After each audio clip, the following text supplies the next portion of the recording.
Actual నాకు ఒకటైతే బాధాకరంగా అయింది. ఏంటండి? యాక్చువల్గా మనం ఇంతకుముందు ఎప్పుడు ఇంటర్వ్యూ చేసుకున్నా మీతో పాటు రూహి గారు ఉండేవారు. తను లేని ఇది కనపడుతుంది. అంటే అది గాడ్స్ గ్రేస్ అండి. అంటే see like it just happened. అంటే it was a shock for me and still I can't believe that. అంటే మాకే షాక్ అనిపించింది అసలు సడన్గా వినగానే, న్యూస్ వినగానే. అంటే she's an extremely healthy person. అంటే అదే లైఫ్ ఈజ్ ఛాలెంజింగ్ అండి. అంటే ఎప్పుడు ఏమవుద్దో ఎవరికి తెలియదండి. So she was an extremely healthy person, yoga teacher, food అంతా కరెక్ట్గా తీసుకునేది, అంతా everything was going right. Suddenly something happened. Even the doctors don't know what happened. So కొంతమంది కోవిడ్ వల్ల, వ్యాక్సిన్ వల్ల అయిందని కొంత డాక్టర్స్ అంటారు, కొంతమంది ఏదో pain medication. She had small surgery అండి, లైక్ సో ఆ సర్జరీలో పెయిన్ మెడికేషన్ ఏదో తీసుకుంటే సో మేబీ లైక్ దాని రియాక్షన్ ఏదైనా అయ్యి ఉండొచ్చు అని. సో మెనీ థియరీస్ అండి, అంటే ఎవరికి తెలియదు. So she was in the hospital for almost like 25 days or something like that. So we tried our best what we can, but అంటే గాడ్స్ గ్రేస్, ఇంకా అది దేవుడిదే, ఏం చేయలేము. పిల్లలు ఏం చేస్తున్నారు ఇప్పుడు? ఇద్దరు అబ్బాయిలండి. సో ఒక అబ్బాయి 10th classలో ఉన్నాడు, ఒక అబ్బాయి 8th classలో ఉన్నాడు.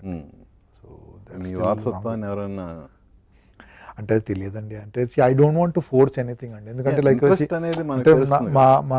మా ఫాదర్ నాకు ఫోర్స్ చేయలేదండి. So that is why I whatever, అంటే నా డిసిషన్ కాబట్టి నేను ఏదన్నా ప్రాబ్లమ్స్ వచ్చినా కూడా నా డిసిషన్ కాబట్టి నేనే దాన్ని ఛాలెంజింగ్గా తీసుకుంటానండి.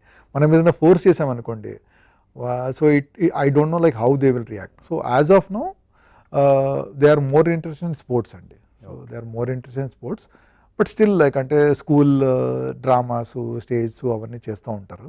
సో లైక్ సో ఇఫ్ అంటే maybe in the future if they feel want to come in to this film, and definitely like I will support them. There is no doubt about it. ఇదే కాదండి, ఇదే feel కాదు, whatever they want to do I will definitely support him as father అండి. ఏంటి మీ ముందున్న goal ఏంటి అసలు? Goal they are so many. అంటే one of the major goals is I want to direct film. So like that is my major immediate goal, అంటే అదే అండి. సో అంటే డైరెక్షన్ చేయాలన్న ఆలోచన ఉందంటేనే you may have some idea. It has always been there. అంటే ఇప్పుడే కాదండి, it has always been there. అంటే లైక్ మేము ఫిల్మ్ ఇన్స్టిట్యూట్ చదువుకునేటప్పుడు, సో లైక్ ఇప్పుడు థియేటర్ అన్నది ఈజ్ అ యాక్టర్స్ మీడియం అండి. సో అట్లా film is a director's medium. So like so మనం ఎంత టెక్నీషియన్ అయినా కూడా whatever we do, we are always helping the director tell ఈ స్టోరీ. నా ఫిలాసఫీ అదండి. అంటే డైరెక్టర్ కథ చెప్పడానికి మనం హెల్ప్ చేస్తున్నామండి. So in the same way like okay, one day I want to tell a story, so we're working on some scripts. So అది like when it is almost done I will definitely like obviously it like అంటే అందరికీ తెలుస్తుంది, అది దాంట్లో doubt లేదు. So will see అంటే